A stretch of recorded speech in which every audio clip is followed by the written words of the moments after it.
மாலை வணக்கம். மலரும் நினைவுகள் பகுதி 3. ஏராளமான இசை நிகழ்ச்சிகள்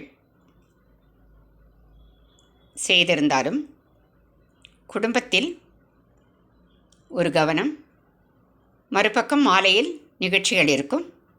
அதை தவிர என்னுடைய மாணவ மணிகளை உருவாக்குவதில் நான் மிகவும் மகிழ்ச்சி அடைவேன்.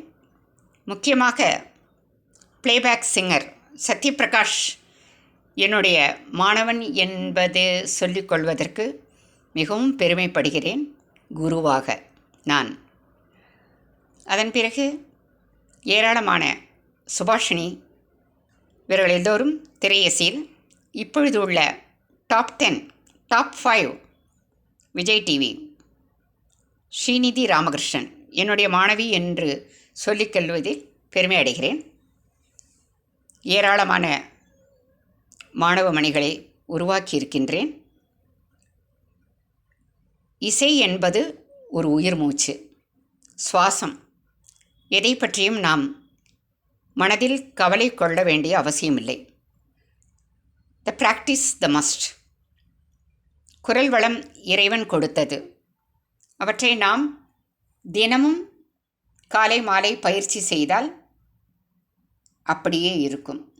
மனதில் மகிழ்ச்சி, தியானம், யோகா, பக்தி இவை எல்லாம் கலந்ததுதான் ஒரு இசை என்று நான் கூறுவேன்.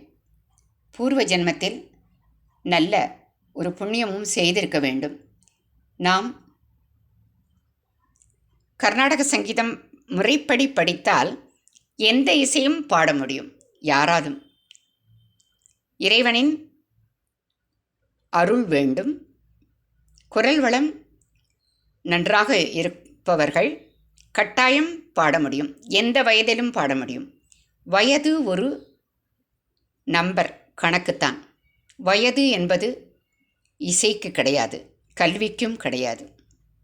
என்னை பொறுத்தவரையில் இந்த வயதில் நான் பாடிக்கொண்டிருக்கிறேன்.